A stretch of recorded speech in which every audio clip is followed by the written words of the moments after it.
لەگەڵ ئەوەی لە سەرەتای ساڵی نوێوە 547 هاوڵاتی تووشی نەخۆشەکانی دڵبوونە لا سنووری ئیدارەی ڕاپەڕین، هەروەها 156 هاوڵاتیش بەهۆی نەخۆشیەکەوە گیانیان لەدەستداوە.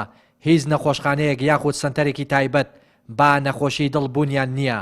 لەلایەن تەندروستی ڕاپەڕینیشەوە پێشنیارێک ئاراستەی وەزارەتی تەندروستی کراوە بۆ کردنەوەی بەشێکی تایبەت بەو نەخۆشیە.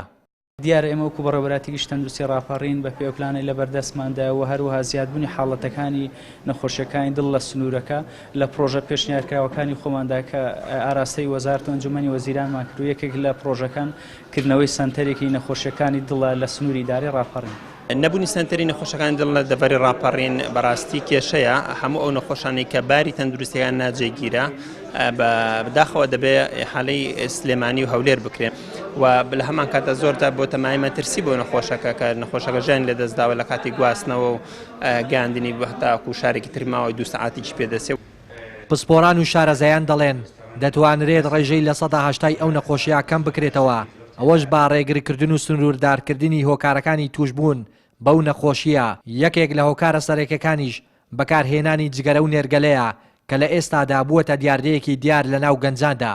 پسپۆڕێکی نەخۆشەکانی دڵیش دەڵێت حکوومەت و لایەنە پەیوەندیدارەکان کەمتەر خەون و پێویستە سنوورێک بۆ ئەو دیاردەیە دابنرێت و با دیاردەیەکی مەترسیدار ناوی دەبات.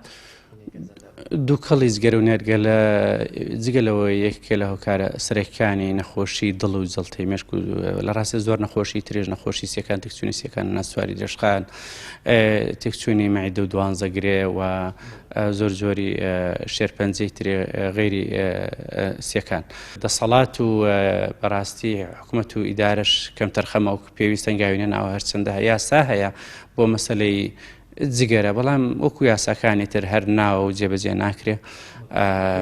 یعنی بەڕاستی پێویستە ئەو یاسایی کە هەیە جێبەجێ بکرێ، ڕێو شوێنی تایبەت بژێرێتە بەر مەسەلەی جگەرە و نێرگەلە سنووردار بکرێ، شوێنەکانی سنووردار و فرۆشتنیش سنووردار بکرێ. ساڵانە زیاتر لە 17 ملیۆن کەس لە جیهاندا بە نەخۆشی دڵ و جەڵدەی مێشک گیان لەدەست دەدەن. وڵاتانی دەرەوە هەنگاوی جدیان ناوە بۆ کەمکردنەوە و ڕێگریکردن لا نەخۆشەکە، بەڵام پسپۆران و شارەزایان دەڵێن لە هەرێمی کوردستان ڕێژەی توشبوون بە نەخۆشی دڵ لە زیادبووندایە و هەنگاوی جدی نەنراوە بۆ ڕێگریکردن لە نەخۆشیە درێژخایەنەکان و نەخۆشی دڵ. ڕێناز ئەرسەلان، کەناڵی ئاسمانی پەیام، دەڤەری ڕاپەڕین.